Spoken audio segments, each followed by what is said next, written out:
अस्सलाम वालेकुम नाजरीन, आप देख रहे हैं नया पाकिस्तान और मैं हूं शहजाद इकबाल। शरीफ खानदान और नून लीग के खिलाफ करप्शन केसेस कमजोर हैं या नैब केसेस को कमजोर बना रहा है?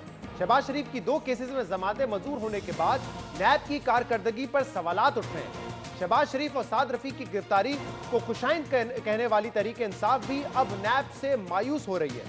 शहबाज शरीफ, साद रफीक, राजा कमरुल इस्लाम समेत दर्जनों लीगी रहनुमाओं के खिलाफ केसेस बनाने वाली नैब इल्जामात साबित करने में नाकाम नजर आ रही है। डील या ढील का शोर अपनी जगह, शरीफ खानदान और नून लीग को रिलीफ जरूर मिल रहा है। शहबाज शरीफ को आशियाना हाउसिंग स्कीम और चौधरी शुगर मिल्स में लाहौर हाई कोर्ट ने जमानत दे दी।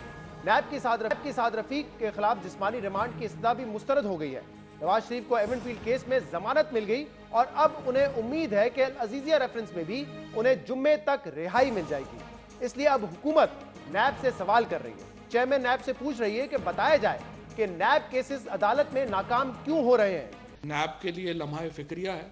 नैब को पता लगना चाहिए, लोगों को एक्सप्लेन करना चाहिए कि उनकी क्या प्रॉब्लम, वो क्यों जो लोगों के ऊपर हाथ डाल रहे हैं तो केसेस को वो मंतकी इंजाम तक नहीं पहुंचा पा रहे।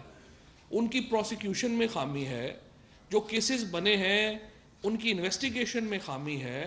नैब को अपना केस जो है, अपना मुकदमा लोगों के सामने रखना चाहिए और बताना चाहिए कि क्यों वो इतने बड़े लोगों के खिलाफ जब उनके ऊपर हाथ डलता है तो वो उसको मंतकी इंजाम तक नहीं पहुंचा पा रहे। इसका जो जमानत हुई है ये आई वुड से पाकिस्तान की सोसाइटी के ऊपर एक मनफी तासुर जाएगा। फवाद चौधरी कह रहे हैं कि शहबाज शरीफ की जमानत से माशरे पर मनफी तासुर जाएगा। मजे की बात यह है कि जब शहबाज शरीफ को गिरफ्तार किया गया था उस वक्त हुकूमती वज़रा नैब पर भरपूर एतमाद का इजहार कर रहे थे, एहतसाब का क्रेडिट ले रहे थे, खुद दे रहे थे एहतसाब का क्रेडिट, और ये दावे कर रहे थे कि एहतसाब का अमल इसी तरीके से जारी रहेगा।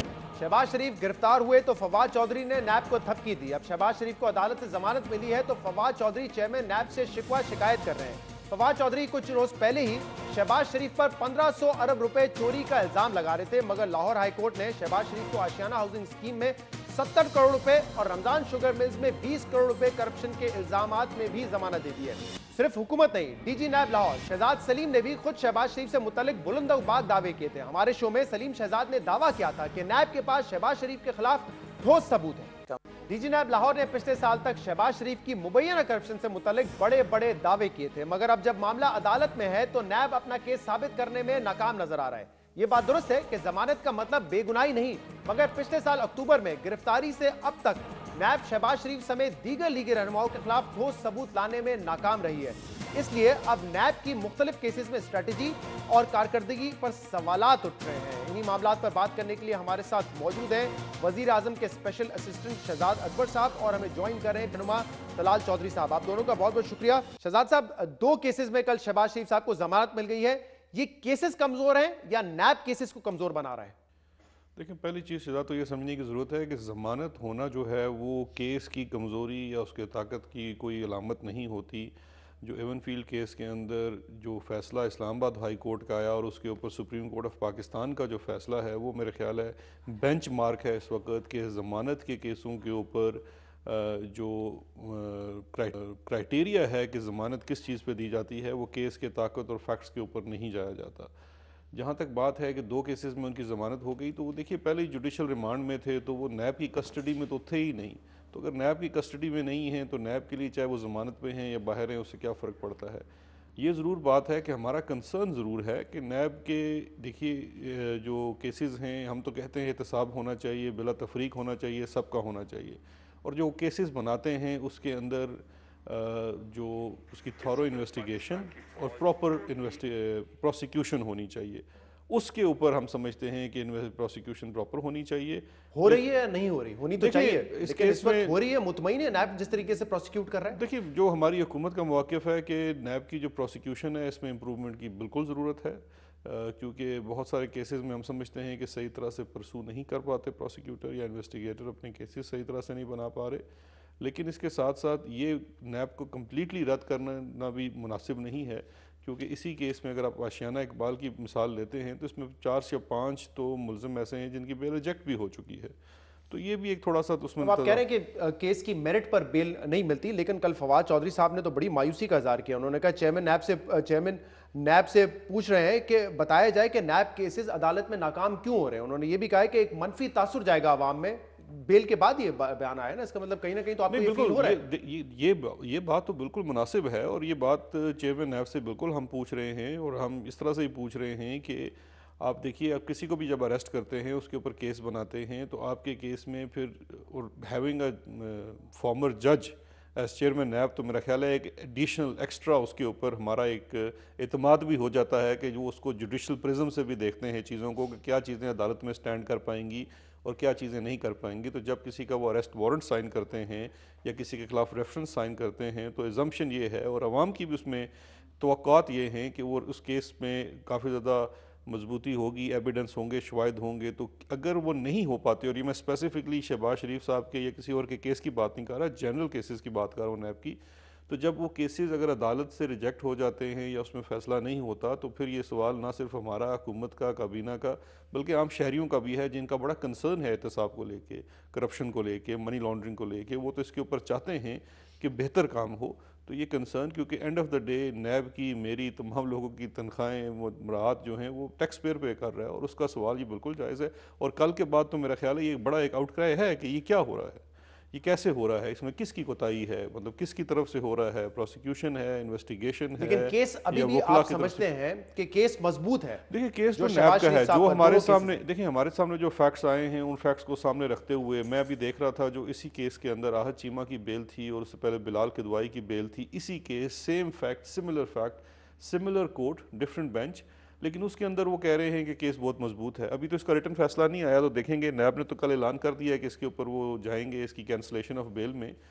लेकिन अगर सिमिलर केस है, सिमिलर सही फैक्ट है, तो उसके अंदर दो राय भी आ रही हैं, ये भी थोड़ा हमारे लिए सही। सोचने तलाल साहब, अब आपको क्या लगता है, फैसले अदालत के मेरिट पर आ रहे हैं? क्योंकि ये वही अदालतें हैं जिन पर आप बड़ा तहफ़्फ़ुज़ात का इजहार करते रहे, लेकिन कल शहबाज शरीफ साहब को बेल मिलने के बाद वो तो अदालत का भी शुक्रिया अदा कर रहे थे। तो फैसले आपके ख्याल में अब अदालत जो कर रही है वो मेरिट पर ही कर रही है? बिस्मिल्लाहिर्रहमानिर्रहीम। देखिए, जो चीज़, ये जो बात है कि भी अदालतें क्या फ़ैसला कर रही हैं, वो उस पर हमें तहफ़्फ़ुज़ात हैं या वो हमें क्या कहते हैं, नहीं तहफ़्फ़ुज़ात, मगर हमने हर फ़ैसले को कबूल किया है, हमने हर फ़ैसले पर इम्प्लीमेंट किया है, हमने हर फ़ैसले के आगे अपना सर जो है वो झुकाया है, और हम यही समझते हैं कि यही तरीक़ाकार है रूल ऑफ लॉ के लिए। और इसके अलावा अभी हम पर तो चले, आपने ये सवाल किया, लेकिन आपको याद होगा कि पीटीआई और बहुत सारे लोग कहा करते थे कि ये सारे वुज़रा जो हैं, ये मियां नवाज शरीफ और ये सारे वुज़रा जो हैं, ये सारे लोग शरीफ फैमिली को क्यों प्रोटेक्ट करते हैं, क्यों पीआईडी में प्रेस कॉन्फ्रेंसें करते हैं। मुझे ये बताइए, इन्हें किसने इख्तियार दिया है कि जिस दिन मियां शहबाज शरीफ गिरफ्तार हो उस दिन ये तालियां बजाएं पीआईडी में प्रेस कॉन्फ्रेंस करके, और जब अदालत का फैसला उनके हक में आए फिर मायूसी का इजहार करें, फिर ऐसी ऐसी मिसालें दें कि जी फलां मुर्गी चोर को नहीं छोड़ा गया तो इनको क्यों छोड़ दिया गया, और उसके बाद कहते हैं तमाम के तमाम वुज़रा एक ही काम पर लगे हुए हैं। यानी इनसे इन्होंने कभी मायूसी का इजहार नहीं किया कि हमें बड़ी मायूसी हुई है। तो आई ही इसी नारे पर है, इसी मैंडेट पर है कि ये एहतसाब करेंगे, तो जब इनको एहतसाब होता हुआ नजर आएगा, ये जाहिर सी बात है तालियां बजाएंगे। जब इनको लगेगा कि इदारे ठीक तरीके से काम नहीं कर रहे, जिनकी वजह से मुल्ज़मान छूट रहे हैं या उनको बेल मिल रही है, तो जाहिर सी बात है ये फिर शिकवा करेंगे। देखिए, इन्हें ये हुकूमत में है और हुकूमत के पास इख्तियार होता है। हुकूमत मायूस सिर्फ नहीं हुआ करती बल्कि अमल करती हैं। अगर प्रोसिक्यूशन कमजोर है तो प्रोसिक्यूटर जनरल जो है वो वजीर आजम के साइन और दस्तखों से लगता है। वो प्रोसिक्यूशन का हेड जो है वजीर आजम उसको लगाता है, और वो इमरान खान का लगाया हुआ या उन्हीं के मतहत है। और इसी तरह बाकी अगर और कोई मदद चाहिए तो वो हुकूमत को देनी चाहिए, अगर कोई कानून साजी करनी है तो वो करनी चाहिए। मगर आपकी अगर सारी की सारा जोर सिर्फ नैब पर है, क्योंकि आप मायूसी का इजहार तो कर रही है कौम, और आपको भी करना चाहिए था खान साहब पे, कि उन्होंने कहा था कभी मैं लोन नहीं लूंगा, मैं तो नहीं तो खुदकुशी कर लूंगा। चले, उनके किरदार की तो खुदकुशी हो चुकी है। जो भी फैसला आया है आपने उसको इंप्लीमेंट करना है, आपने उसको फाइनली एक्सेप्ट जरूर करना है। लेकिन उस वक्त आप ये कहते थे अदालतें किसी और के कहने पे काम कर रही हैं, अब आप अदालतों का शुक्रिया अदा कर रहे हैं। देखिए, मैंने आपसे गुजारिश ये की है, अगर आप एक, मैंने आपको इसका जवाब दिया, अगर आप इस पॉइंट पर के भी हम गलत थे, मुझे ये बताइए आज फर्क क्या है आज के दिन में, आज की हुकूमत क्या कर रही है। ये जो उनका कहा जवाब गया तो उनसे कि लूंगा, एक आप तो अपना मुर्गी जवाब दे चोर- दीजिए ना कि मैं आप बात एकदम सुन से लेना। तसल्ली हो गई है, नवाज शरीफ साहब की बेल हो जाती है, आप कहते हैं जबरदस्त फैसला, सुप्रीम कोर्ट बेल को बरकरार रखती है, आप कहते हैं जबरदस्त फैसला, लाहौर हाई कोर्ट बेल दे देता है शहबाज शरीफ को, आप कहते हैं जबरदस्त फैसला। ये वही अदालतें काम कर रही है ना जो पहले भी कर रही थी, जिन पे आपको शिकवा होता था। देखिए, मैंने आपसे कहा है कि कहीं हमें कोई तहफ़्फ़ुज़ था या नहीं था, मगर हमने इम्प्लीमेंट किया। हमने कभी इस तरह का, हमने हमेशा अदालतों से ही दोबारा रिलीफ मांगा है, हमने फिर अदालतों में पेश हुए हैं। हमने कभी किसी जज साहब को, किसी बेंच को, किसी ऐसे सिंगल आउट नहीं किया। हाँ बिल्कुल, जहां हमें तहफ़्फ़ुज़ात थे हम उसमें अपील में गए, हम रिव्यू में गए, हम एक अदालत से दूसरी अदालत में गए। मगर ये मामला देखिए ना, सिर्फ इस बात पे जरा, ये जो शहबाज शरीफ वाला मामला है, इस पे मुझे ये बताएं, ये मायूसी का इजहार तो हमें करना चाहिए। वो जो जितनी देर वो बेगुनाह अंदर रहे उसका कौन देगा? हमारा मीडिया ट्रायल किया गया, सियासी नुकसान किया गया, मियां शहबाज शरीफ उनकी फैमिली का जाती नुकसान किया गया, बिजनेस का नुकसान किया गया, उनकी रेपुटेशन का नुकसान किया गया, उसे कौन उसको भरेगा? और उसके बाद ये बात ये है कि इस पूरी वज़रा की टीम सिर्फ मायूसियों का इजहार करने लगी हुई है नैब पर। कभी मायूसी का इजहार कर दे कि महंगाई हमसे कंट्रोल नहीं हुई, हमारे बिजली और गैस के बिल कहां पहुंच गए, स्टॉक एक्सचेंज कहां चली गई, उसके बाद खजाने का क्या हाल है, इकोनॉमी चल नहीं रही, सीपक पर सवाल है, पाकिस्तान हमसे नहीं चल रहा, हम मैं जरा इसका जवाब ले लूं। चले, मायूसी का वो इजहार सीपैक और महंगाई का जवाब तो मैं शहजाद अकबर साहब से नहीं ले सकता, लेकिन क्योंकि ये एहतसाब के स्पेशल असिस्टेंट हैं, एक तो ये कह रहे हैं कि प्रोसिक्यूटर जनरल अगर कहीं कमजोरियां हैं तो ये हुकूमत की जिम्मेदारी है कि उसको देखे कि कहां पे कमजोरियां आ रही हैं। दूसरा वो कह रहे हैं कि खफा और मसला मायूस तो इनको होना चाहिए। शहबाज शरीफ साहब के ऊपर जो केस था उसमें वो इतने माह जेल में रहे, चले जेल में रहे, कभी फिजिकल रिमांड में थे, फिर जुडिशियल कस्टडी। कमरुल इस्लाम साहब 8 महीने कस्टडी में रह के आए, बाद में पता चलता है बेल मिल जाती है, वो केस भी आखिर में मजबूत साबित नहीं होता। लेकिन दो चीज़ें, एक तो चूँकि ये लॉ मेकर रहे हैं तो मैं इनकी नॉलेज में इजाफा करता दूँ कि ये जो कानून है, कानून के मुताबिक प्रोसिक्यूटर जनरल का जो नोटिफिकेशन है वो हुकूमत इशू करती है, उसके ऊपर फाइनल दस्तखत हुकूमत करती है। लेकिन प्रोसिक्यूटर जनरल जो है वो चेयरमैन नैब और प्रेसिडेंट की कंसल्टेशन से लगता है, और चेयरमैन नैब जो है वज़ीर आज़म और जो सदर अपोजिशन लीडर हैं उनकी कंसल्टेशन से होता है। दोनों कॉन्स्टिट्यूशनली प्रोटेक्टेड पोस्ट हैं, इनको रिमूव नहीं किया जा सकता। इनको रिमूव करने के लिए वही प्रोसेस है जो सुप्रीम कोर्ट के एक जज को रिमूव करने के लिए है। एक चीज़ तो ये बड़ी क्लियर है। दूसरी चीज़ ये है कि मैं इनकी याद दहानी के लिए करा दूँ कि इस वक्त जो प्रोसिक्यूटर जनरल नैब हैं वो हमने अपॉइंट नहीं किए थे, इनकी हुकूमत में शाहिद खान अब्बासी साहब ने अपॉइंट किए थे, और सुप्रीम कोर्ट ने इसका बड़ा सख्त नोटिस लिया था क्योंकि अपॉइंट नहीं किए जा रहे थे जबकि चेयरमैन नैब की तरफ से नाम भेजे हुए थे। तो उसके ऊपर फिर इन्होंने जो हर करंट इस वक्त प्रोसिक्यूटर जनरल, तो ये एक तो रिकॉर्ड की दुरुस्तगी के लिए बड़ी ज़रूरी है। दूसरा जो बात कर रहे हैं कि अदालतों के फ़ैसलों की इम्प्लीमेंटेशन की, तो वो मेरे ख्याल में पूरी कौम के सामने है कि अदालतों के फ़ैसले और अदालतों का कितना ज़्यादा एहतराम इनके दिलों में था। कितने वज़रा जो हैं वो नाअहल हो गए कंटेम्प्ट ऑफ कोर्ट की प्रोसीडिंग्स में, और किस किस्म की बातें की जाती हैं। अदालतों को जो फ़ैसले होते हैं वो इम्प्लीमेंट कराने के लिए हुकूमत के तमाम इदारे उसके पाबंद होते हैं। जो भी फ़ैसला होगा तो किसी का कोई एहसान नहीं है, ना इनका था ना हमारा होगा। मसला ये है कि देखें, जब ये बात होती है ना कि डील मिल रही है, डील हो रही है, तो लोग, जैसे कल फवाद चौधरी साहब भी कह रहे थे कि लोग बड़ा मनफी तासुर लेंगे। ना डील इमरान खान साहब दे सकते हैं, ना ऑनरेबल जजेस मेरिट पे फैसला करेंगे। तो तरीकेकार बचता है वो यही है कि केस कमजोर कर दो, केस कमजोर तरीके से लड़ो। जिस तरह हम देखते हैं आम दिनों में यही होता है, इन्वेस्टिगेशन ऑफिसर अक्सर केस खराब कर सकता है। तो क्या ये इस वक्त हो रहा है? देखिए, ये तो फिर इससे यही तासुर जाएगा कि शायद जो डील है वो नैब के साथ हो रही है, क्योंकि देखिए हुकूमत का किसी तरीके से भी, किसी हुकूमत का भी नैब के ऊपर कैसे जोर हो सकता है? वो एक इंडिपेंडेंट इदारा है, उसको कॉन्स्टिट्यूशनली, देखिए गठजोड़ अगर है तो अच्छा गठजोड़ है कि नैब हमारी मुझे बताएं हिस्ट्री में किस हुकूमत के, मैं 3 मिसालें आपके सामने रखता हूँ। पहले महीने में हमारा एक वफाकी वज़ीर, उसके ऊपर रेफरेंस फाइल होता है, वो रिज़ाइन कर जाता है। 2 माह बाद सुप्रीम कोर्ट एक JIT बनाती है जिसके अंदर नैब के एक DG जो हैं वो उसको हेड करते हैं। वो एक एप्लीकेशन, वो जब उसका बताते हैं और अपना जो फाइनल देते हैं तो उसमें दूसरा वजीर चला जाता है।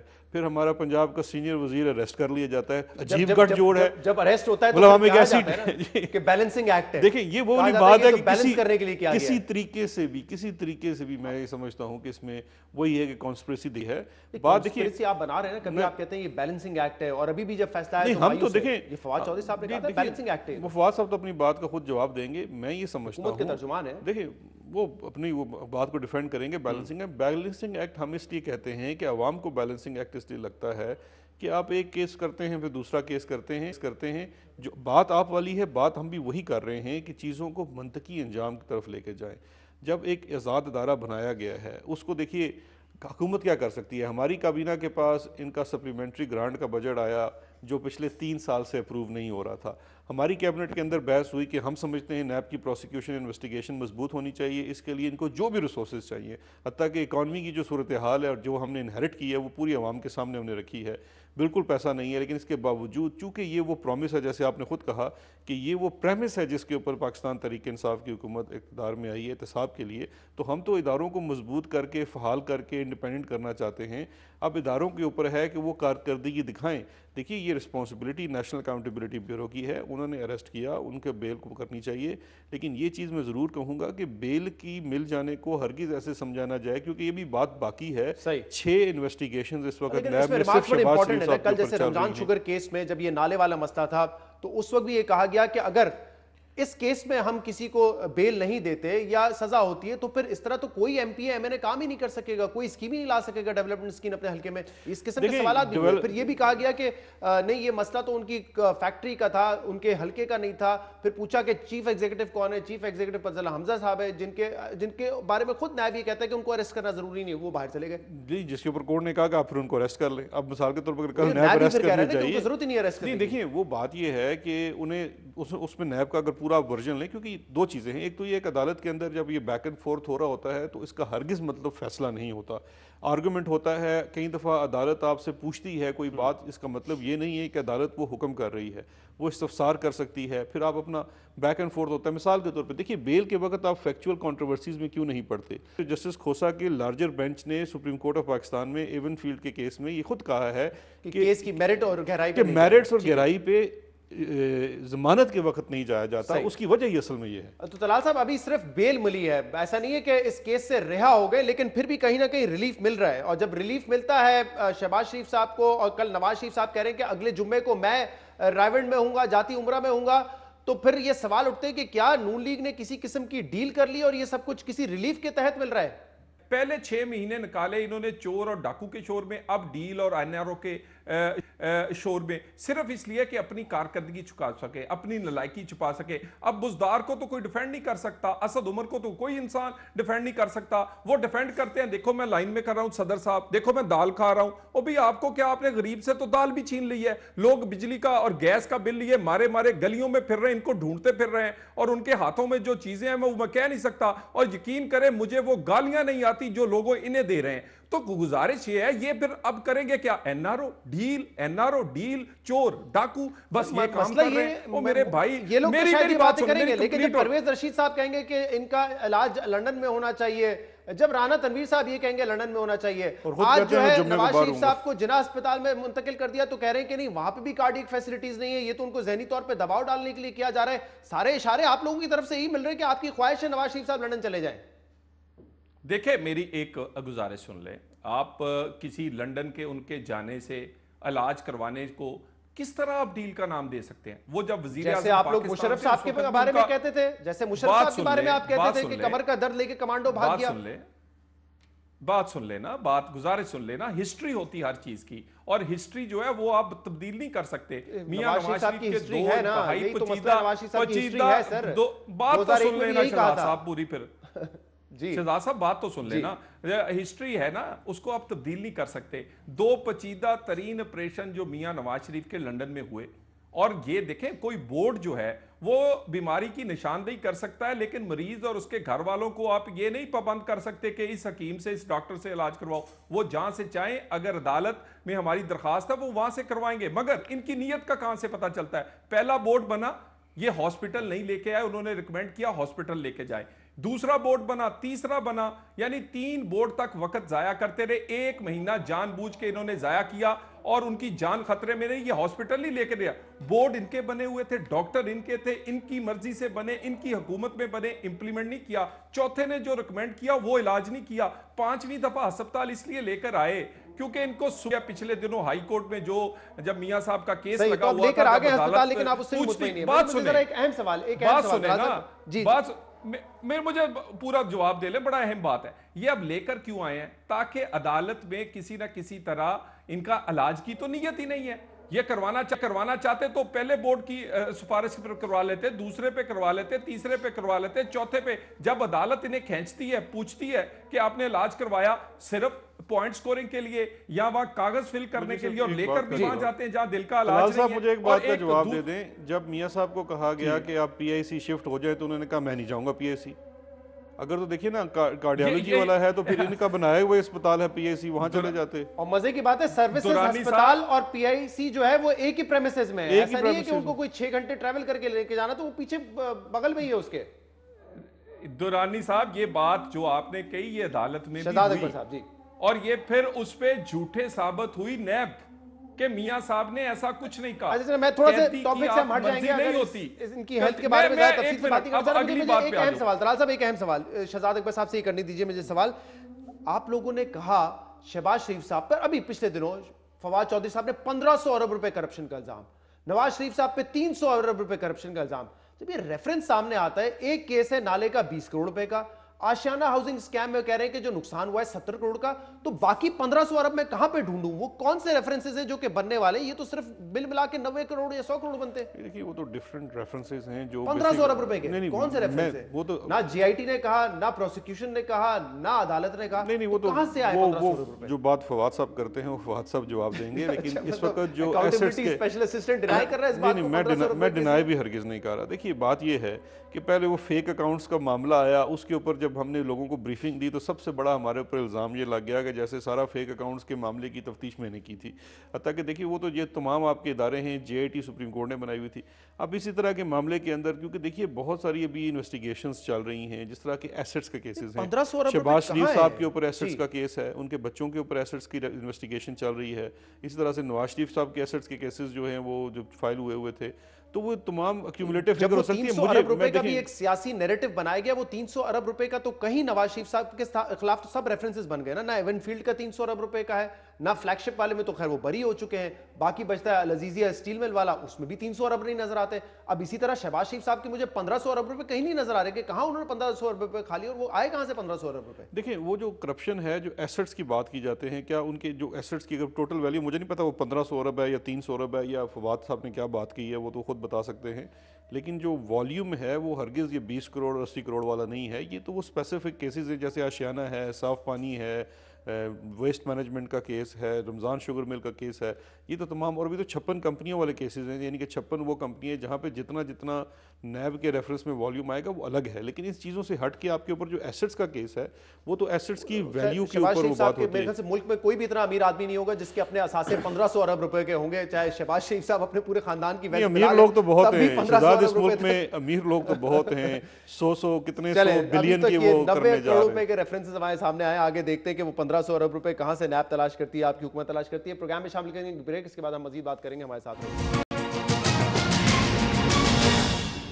Welcome back. पाकिस्तान को बैनुल-अक़वामी सतह पर और मशरिकी वस्ता में अहम कामयाबियां हासिल हो रही हैं। सऊदी वली अहद शहजादा मोहम्मद बिन सलमान 2 रोज़ा तारीखी दौरे पर कल पाकिस्तान आ रहे हैं। इकोनॉमिक डिप्लोमेसी मौजूदा हुकूमत की तरजीह रही है और अब इसके असरात भी दिखाई दे रहे हैं। हुकूमती वुज़रा के मुताबिक पाकिस्तान की तारीख में इतना बड़ा सऊदी वफ़द पाकिस्तान में पहले नहीं आया, और इस दौरे में सऊदी अरब के साथ 10 से 15 अरब डॉलर के MOUs पर दस्तखत होने के इम्कानात भी हैं। सऊदी वली अहद के दौरे में इक्तसादी और तवानाई के शोबे में 4 MOUs पर दस्तखत होंगे, जिसमें ऑयल रिफाइनरी और पेट्रोकेमिकल सेक्टर के मंसूबे में शामिल है। सऊदी शहजादे के साथ 30 से ज्यादा बिजनेसमैन भी आएंगे और सऊदी अरब कमर्शियल बुनियादों पर पाकिस्तान में सरमायाकारी करेगा।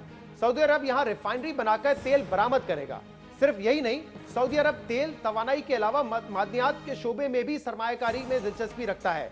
वफाकी वुज़रा इस दौरे को खारजी और माशी सतह पर एक अहम ब्रेक थ्रू करार दे रहे हैं। प्राइम मिनिस्टर साहब ने कहा कि ये जो दौरा है ये एक गेम चेंजर है पाकिस्तान के लिए, और मुस्लिम उम्मा में जो पाकिस्तान की एक नई पोजीशन है उसको ये दौरा एक्सप्लेन करता है। जो इन्वेस्टमेंट पाकिस्तान में आ रही है उसकी तादाद गुज़श्ता 10 सालों में होने वाली कुल इन्वेस्टमेंट से भी ज़्यादा है। जो विजिट है इसमें आप देखेंगे कि इतना बड़ा डेलीगेशन शायद पाकिस्तान की और सऊदी अरेबिया के विजिट की तारीख में इतना बड़ा डेलीगेशन माजी में नहीं आया हो। मुझे ये बेपनाह मुसरत महसूस हो रही है कि एक क्वालिटेटिव चेंज हमारे रिश्ते में आप देख रहे हैं और देखेंगे। कल पाकिस्तान और सऊदी अरब ताल्लुकात का एक नया बाब रकम होने जा रहा है। दोनों ममालिक में तारीखी मुआहिदों पर दस्तखत होने की उम्मीद है। अब देखना यह है कि सऊदी अरब के वली अहद के दौरे से पाकिस्तान कितना मुस्तफीद होगा और इससे पाकिस्तान को कितनी माशी सपोर्ट हासिल होगी। इस पर बात करने के लिए हमारे साथ मौजूद हैं वजीर आजम के मुशीर अब्दुल रज़ाक दाऊद साहब। रज़ाक दाऊद साहब, बहुत बहुत शुक्रिया, आपने हमें ज्वाइन किया। अच्छी खबर है, क्राउन प्रिंस जो है वो कल पाकिस्तान आ रहे हैं और सऊदी और पाकिस्तान के दरमियान 8 MOUs होंगे। अब से कुछ देर पहले प्रेस कॉन्फ्रेंस में आपने बताया, जिसमें से 4 MOUs जो है वो इकोनॉमिक एनर्जी सेक्टर्स में होंगे। जरा तफसीलात बताइए और इसका टोटल अमाउंट कितना होगा, क्योंकि इस हवाले से बड़ी कंफ्यूजन है। बिल्कुल, पहली बात तो ये है कि 4 MOUs होंगे इकोनॉमिक्स के ऊपर और सबसे अहम होगा ऑन द रिफाइनिंग में उन्होंने बहुत दिलचस्पी शो की है कि उन्होंने ख़ास तौर पर गए थे ग्वादर, देख लिए कि नहीं हमें यहाँ ही लगाना है और उन्होंने कहा कि ये हमारा MOU के बाद उन्होंने पूरा फीजिबिलिटी स्टडी करेंगे और देखेंगे कि ये जो रिफाइनरी सिर्फ रिफाइनरी होगी कि उसके साथ नैप्टा क्रैकर, उसके साथ पेट्रोकेमिकल कॉम्प्लेक्स, वो सारा देखना है। तो ये एक जो मैं समझता हूँ सबसे बड़ा इन्वेस्टमेंट है। इसके साथ साथ उन्होंने दिलचस्पी शो की है एनर्जी के ऊपर। एनर्जी में 2 पार्ट्स है। एक पार्ट है कि हम लोगों ने उनको ऑफर किए है या हमारे हवेली बहादुर शाह और बलोकी कि इसमें आप आ जाए। हम लोग ये दोनों पावर प्लांट्स को दोनों 1200 मेगावाट के हैं और हम लोग ने इसको प्राइवेटाइज करने के तैयार है, आप लोग बिडिंग करो। उन्होंने शुरू में ये कहा था कि नहीं हमें हमारे साथ निगोशिएट करेगा। हम लोग बोले कि नहीं, ये निगोशिएट नहीं हो सकता, ये ओपन है, ओपन बिडिंग होगी, ओपन बिडिंग जो करे। तो उन्होंने कहा कि हाँ ठीक है, हम लोग ओपन बिडिंग में शामिल हो जाएंगे, अच्छी बात है। उनका जो दूसरा पार्ट है ना, उन्होंने कहा है अदरवाइज वो नेगोशिएट करके इसको डायरेक्टली टेक ओवर करना चाह रहे थे, प्राइवेटाइज करना चाह रहे थे। बिल्कुल, बट वी सेड नो, हमारा रूल्स, हमारे प्रोसीजर्स ये है कि we have to be transparent. दूसरा पहलू ये है कि they are interested in renewable energy, renewable में बोथ विंड एंड सोलर। हमारा इसमें क्या इंटरेस्ट है? हमारा इंटरेस्ट ये है कि इस वक्त Pakistan is not a low cost energy country. हमारे इंडस्ट्री के लिए कॉस्ट काफ़ी हाई, एनर्जी मिक्स महंगा है हमारा एनर्जी मिक्स महंगा है और हम लोग ज़्यादा से ज़्यादा रिन्यूएबल की तरफ जाएंगे तो हमारी कॉस्ट कम होगी, कॉस्ट कम होगी तो हमारी इंडस्ट्री को फ़ायदा होगा, इंडस्ट्री को कॉस्ट कम हो जाएंगे तो हमारे ये एक्सपोर्ट्स बढ़ेंगे। तो ये है। तीसरा एरिया है वो है मिनरल्स एंड माइनिंग। यहाँ पाकिस्तान का इतना अच्छा एक्सपीरियंस नहीं है। हमारे जो माइनिंग होती है वो बिल्कुल लो लेवल की होती है और सऊदीज़ ने ये कहा कि उनके पास काफ़ी एक्सपीरियंस है, तो उन्होंने कहा कि वो लोग तैयार है to come into mining in a big way. सही। तो ये जो 4 MOUs हैं जो कि इकोनॉमिक MOUs हैं, इसकी टोटल मालियत कितनी होगी? क्योंकि डिफरेंट फिगर्स फ्लोट कर रहे हैं, $10 बिलियन है, $12 बिलियन है, $20 बिलियन है, कितना टोटल इसकी वर्थ है? मैंने एक फिगर देने के लिए तैयार इसलिए नहीं हूँ कि वो रिफाइनरी है। Refinery if it's only refinery 2 billion की हो सकती है।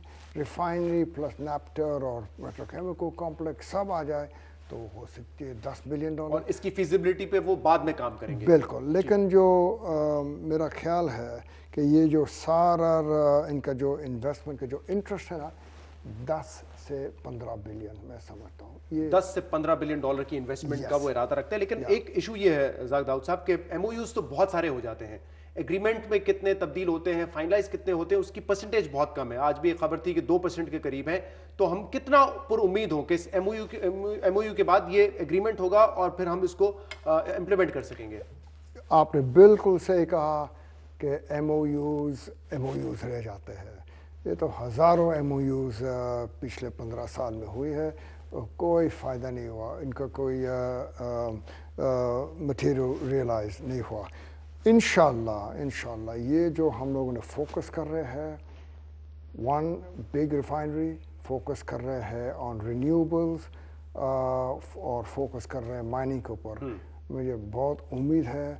और ये हमारा काम है, हमारी मिनिस्ट्रीज का काम है कि इसको रियलाइज करना है और इंशाल्लाह करेंगे। सही। और इसके लिए एक कोऑर्डिनेशन काउंसिल भी बनाया जा रहा है जो कि सऊदी अरब और पाकिस्तान के दरमियान होगा, कमिटीज इसको इम्प्लीमेंट कराने में मदद करेंगी? बिल्कुल, एक Saudi Pakistani supreme coordination council काम कर रहे हैं, उसमें उनके it will be chaired by the crown Prince himself और वज़ीर आज़म, और it will be very high power. और उनके 3 पिलर्स होंगे, एक सोशल एंड कल्चर, एक इकोनॉमिक्स और एक सिक्योरिटी, पॉलिटिकल एंड सिक्योरिटी। जी, तो मुझे बताइएगा कि इंपॉर्टेंट बात यह है कि जब सीपैक भी पिछले गवर्नमेंट के दौर में आया था तो उस वक्त एक बड़ी बहस थी कि इसमें इन्वेस्टमेंट पोर्शन कितना है, इसका डेट पोर्शन कितना होगा। तो ये जो सऊदी अरब से हमें अब पैसे मिलेंगे, जो इन्वेस्टमेंट होगी, ये मुकम्मल इन्वेस्टमेंट है, इसमें डेट पोर्शन नहीं है कोई? बिल्कुल, ये सबसे बड़ा डिफरेंस ये है।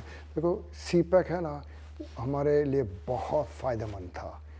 सीपैक का एक रुख पावर और इंफ्रास्ट्रक्चर के ऊपर था। ये जो सऊदी का इन्वेस्टमेंट है ना, it is based on commercial competitiveness. ये इन्वेस्टमेंट आ रही है, इन्वेस्टमेंट प्राइवेट सेक्टर के साथ, तो इसमें फ़र्क है। और मैं समझता हूँ कि इस किस्म के इन्वेस्टमेंट्स आए ना, सऊदी से, यूएई से, मलेशिया और तुर्की, इससे हमारे लिए बहुत फ़र्क हो जाएगा। और कितना एफडीआई का जो टर्म होगा, टाइम फ्रेम होगा, वो कितना आप देख रहे हैं? रिफाइनरी अगर लगनी है तो कितने अरसे में लगेगी? कितने अरसे में ये 10 से 15 बिलियन डॉलर पाकिस्तान के एफडीआई में शामिल हो सकते हैं? ये लगेंगे या 2-3 साल तो लगेंगे आराम से बिकॉज ये बड़े इसके ऊपर काफ़ी फीजिबिलिटीज़ और डिटेल्ड इंजीनियरिंग करना पड़ेगा, तो इतना तो लगेगा। और आपने सुना होगा कि कल साबिक वज़ीर आज़म नवाज शरीफ साहब का भी एक बयान था कि ये हमारे दौर में सऊदीया ने इंटरेस्ट शो किया था कि वो इन्वेस्टमेंट करेंगे। तो क्या ये बात दुरुस्त है? ये सऊदी की इन्वेस्टमेंट का इरादा पहले से था या हम इसका क्रेडिट मुकम्मल तौर पे तहरीक इंसाफ को जाता है कि उन्होंने जो है ये रास्ता बनाया है? नहीं पता कि कितना पहले ये इंटरेस्ट था, लेकिन एज ए प्रोफेशनल जब हम लोग गए तो उन्होंने इंटरेस्ट शो की कि यस हम लोग तैयार हैं, आप लोग तैयार हैं। तो हम लोग ने बोला हाँ। मैं तो बहुत एक्साइटेड हो गया कि हाँ बिल्कुल चलो आ जाओ पाकिस्तान। और उन्होंने कहा, हम लोग बोले कि हम लोग दोबारा आने के लिए तैयार। उन्होंने बोला नहीं, हम लोग पाकिस्तान आएंगे और हम लोग ख़ास तौर पर ग्वादर जाना है। और वो लोग जब आए तो एक दिन के लिए वो ग्वादर गए देखने के लिए, और उसके चंद हफ्ते बाद उनका जो मिनिस्टर है वो ख़ास तौर पर आया चंद घंटों के लिए देखने के लिए कि और उन्होंने कहा कि हाँ ये बिल्कुल लोकेशन सही है। हमें बलूचिस्तान गवर्नमेंट ऑन बोर्ड है इस पे? बलूचिस्तान गवर्नमेंट बिल्कुल ऑन बोर्ड है। बलूचिस्तान गवर्नमेंट का बहुत इम्पोर्टेंट रोल है इसमें, और बलूचिस्तान गवर्नमेंट वो भी अ मेजर स्टेक होल्डर। एक बयान ये भी आया था जब आपका डेलीगेशन गया था सऊदी अरब के साथ फ्री ट्रेड एग्रीमेंट भी साइन होगा। क्या एक्सपेक्ट कर सकते हैं कि इस डेलीगेशन के आते वक्त ये एफटीए साइन हो सऊदी अरब के साथ? नहीं, आई डोंट थिंक सो।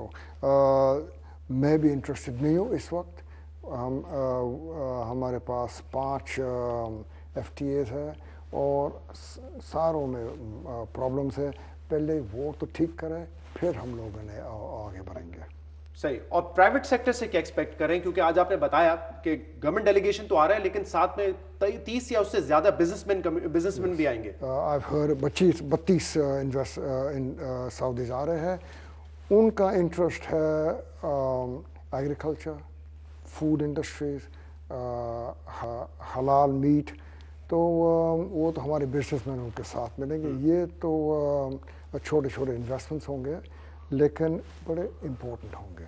एक कंसर्न पाकिस्तान के लिए है और आपको एक जो सबसे बड़ा इकोनॉमिक चैलेंज मिला है वो है करंट अकाउंट डेफिसिट का, जिसका सबसे बड़ा इशू ये है कि ट्रेड डेफिसिट पिछले साल हमारा जो है वो मैसिव था, उसको कम करने की कोशिश की जा रही है। पिछले महीने के नंबर्स बड़े अच्छे हैं as far as import reduction is concern, लेकिन जो एक्सपोर्ट्स हैं, रज़ाक दाऊद साहब आपने खुद बड़ा ऑप्टिमिस्टिक टारगेट दिया था कि $27 बिलियन के एक्सपोर्ट होंगे, लेकिन 7 महीनों में 2-2.25% का इजाफा हुआ है। इस पूरे 2018 के कैलेंडर ईयर में तकरीबन 30% से ज्यादा की डिवैल्यूएशन हुई है। कोई ज्यादा फर्क नहीं नजर आ रहा है। ये एक बड़ा कंसर्न नहीं है इस हुकूमत के लिए? मुझे भी यही कंसर्न करता है कि हाँ, हम लोगों ने कामयाब हो गए इन रिड्यूसिंग इंपोर्ट को कंप्रेस करने के लिए। वो उसमें तो मुझे लगता है कि इंशाल्लाह फरवरी में और मज़ीद $1 बिलियन कंप्रेस हो जाएंगे, लेकिन एक्सपोर्ट्स जिस तेज़ी से भरना चाहिए वो नहीं भरते।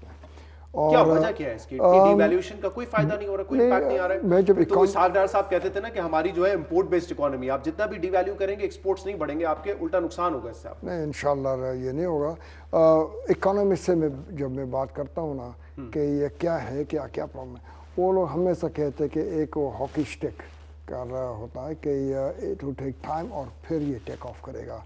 और अपने देखे तो हाइम टैक्स में इस साल जब हमारे बिजनेसमैन गए जर्मनी फॉर होम टेक्सटाइल, उन्होंने उनको बहुत अच्छा रिस्पांस मिला और उनको भी टाइम लगेगा। एक बिजनेसमैन आया था मेरे पास, मैं अभी पिछले ऑर्डर्स को मुकम्मल कर रहा हूँ, अभी नए ऑर्डर्स आ रहे हैं, आइंदा महीने में ये होगा। So आप स्टिल ऑप्टिमिस्टिक हैं कि $27 बिलियन का एक्सपोर्ट इस साल हम अचीव करेंगे? मैंने ये कहा था कि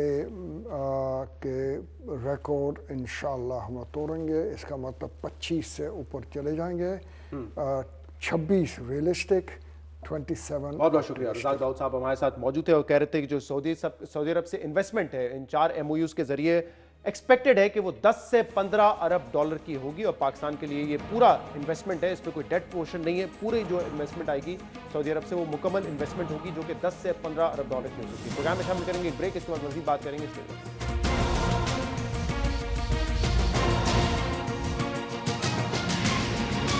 वेलकम बैक। मकबूजा जम्मू कश्मीर में भारतीय फोर्सेस पर हमले के बाद भारत ने एक बार फिर पाकिस्तान के खिलाफ इल्जामात लगाना शुरू कर दिए हैं।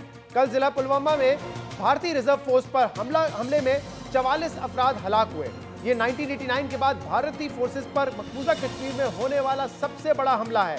इस हमले की जिम्मेदारी पुलवामा के मकामी शहरी आदिल अहमद डार ने कबूल कर ली है, जबकि भारतीय मीडिया इस हमले की जिम्मेदारी जैश-ए-मोहम्मद और पाकिस्तान पर लगा रहा है। इस हमले के नतीजे में भारत के सरकारी हलकों से भी जंग और तशद्दुद की आवाजें उठ रही हैं। अपनी इंटेलिजेंस नाकामी का मलबा पाकिस्तान पर डालने वाले भारत को अपने गिरबान में भी झांकना होगा। मकबूजा कश्मीर में जारी आजादी की तहरीक एक मकामी तहरीक है, हमलावर भी मकामी था। भारतीय सरकार को इन सवालों का जवाब भी देना चाहिए कि एक गाड़ी जिसमें 300 किलो धमाका खेज मवाद मौजूद था, इसने 70 गाड़ियों के काफिले को निशाना कैसे बनाया? 2500 सिक्योरिटी एहलकार के काफिले को मुनासिब सिक्योरिटी क्यों नहीं दी गई? इंटेलिजेंस अलर्ट मिलने के बावजूद हमले को नाकाम क्यों नहीं बनाया गया? और इसीलिए अब ये आवाजें भारत से ही उठ रही हैं कि ये हमला भारत का अपना इंटेलिजेंस फेलियर है। मकबूजा कश्मीर के गवर्नर अपनी गलती और कोताही का एतराफ कर रहे हैं। भारतीय ऑपोजिशन जमातें और बाज़ सहाफियों ने भी हमले को सिक्योरिटी फेलियर करार दिया है, जबकि भारत के मुतअद्दिद दानिश्वर एक अरसे से ये बात कहते आए हैं कि मकबूजा कश्मीर में अक्सरियत पसंदी की जिम्मेदारी खुद भारत हुकूमत है, जिसने मकबूजा वादी में नाजायज कब्जा किया हुआ है। भारतीय मुसन्निफा अरुंधति रॉय बार बार कहती रही हैं कि मसला कश्मीर का हल सिर्फ यही है कि मकबूजा कश्मीर को आज़ादी दे दी जाए। मकबूजा कश्मीर में भारतीय मुजालिम के हवाले से अरुंधति रॉय जो कह रही हैं, आदादो शुमार भी यही कहते हैं। कश्मीर मीडिया सर्विसेज के मुताबिक पिछले 2.5 साल के दौरान भारतीय फोर्सेज ने 800 कश्मीरियों को शहीद किया है, जबकि इस साल जनवरी में 18 शहरियों को शहीद किया गया है। इस सब के बावजूद भारत मकबूजा कश्मीर में होने वाले हमले को पाकिस्तान से जोड़ा है।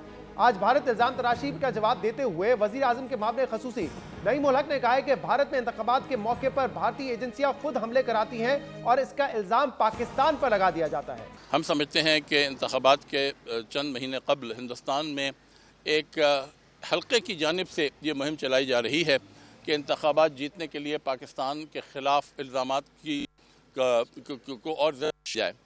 हम पूरी तरह वाकिफ़ हैं इस बात से।